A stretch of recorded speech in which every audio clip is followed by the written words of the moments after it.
Welcome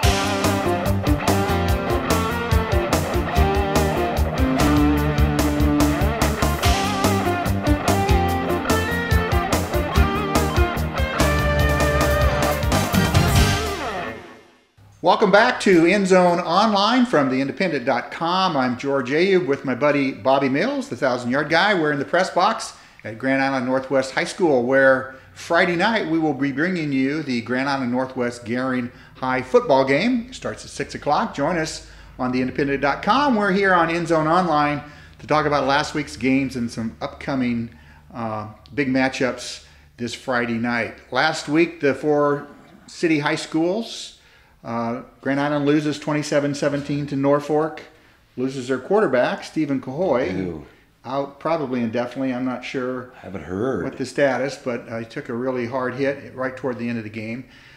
So the Islanders go to 1-3 on the season. Right. Grand Island Northwest took care of business against a winless Lexington team right here at Viking Field. They go to 3-1. Right.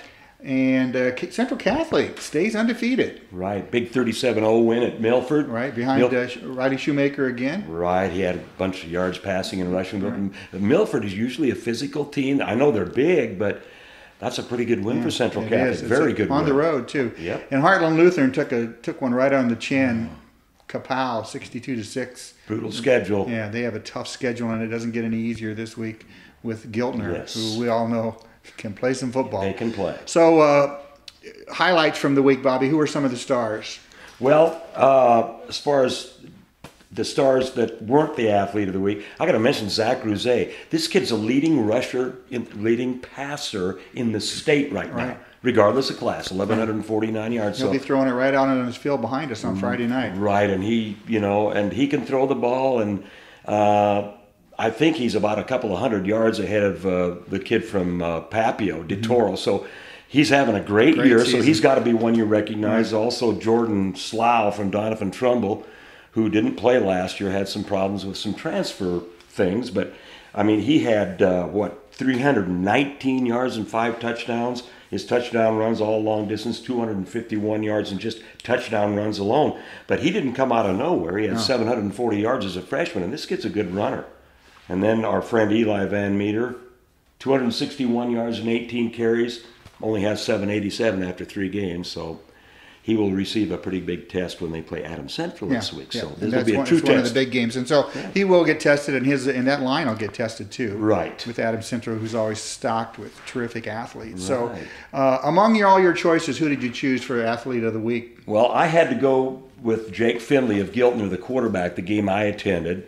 He was 24 of 29 for 448 yards and 5 touchdowns.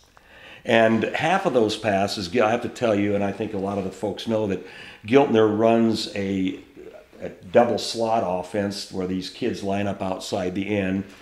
And they, instead of going in back of the quarterback and him handing it off, they run in front, and it's just a little shovel pass. But half of those yards came from what looked like a rush, but wasn't. But believe me, the kid can throw, because he hit some ends on crossing patterns. Those guys are going full bore. He's got to put it right on the money, and it was there.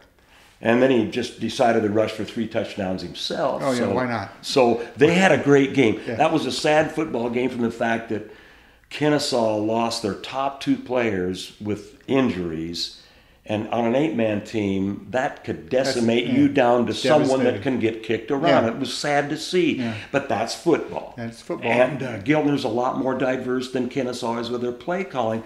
But when you lose your quarterback, it's just tough. Yeah. And Giltner's got it. This team may go all the way. I really love the way that they're on a run there. They're on a run, and they really know how to mix up the plays. And Finley is a real star. So Jake Finley, our Athlete of the Week, Jake will receive a certificate, a frame certificate from the Grand Island Independent. I wonder if you've got a frame certificate of him winning the state basketball tournament in double overtime against Howells. That's the kid that took that final shot. That final shot. Yep. Okay. He's a star. Before we get to some predictions and big games this week, you had a sad story out of Cross County. Yeah, these guys had played 11-man football a year ago, have one of the finest new football facilities in the state that I think. And they had 32 kids out for football. All of a sudden they're down to 14, have to go to 8-man. they had evidently 9 kids that could not play this week, so they had to cancel their game at West Point Guardian Angel Central Catholic, and you very rarely see that. I mean, Heartland Lutheran's gone through that, but Cross County's an old school, Stromsburg and Benedict combination, but they think they'll be back, but I don't. That's a terrible thing to see. Quite a drop-off in numbers. Oh, my compared goodness. to what they've been. Yeah, they had 11 seniors, too, and I don't, So we hope that they get back to that. Yes, It's always good to have kids out for activities, whether it's on the football field or on the stage or in the band. Always good to have kids out for some sort of activity. Right. Let's look ahead to Friday night, Bobby. Of course, the Grand Island schools, the Islanders head to Kearney. That's going to be a tough one. That'll be a tough one. Kearney is ranked this week number 5, I believe, in Stu's. You're right. Stu Popsill's rankings in the World Herald, so they have their work cut out for them. That's right. I think Kearney's really stayed toe-to-toe with Millard North, and of course Millard North's the top team in the state. That game played last Thursday.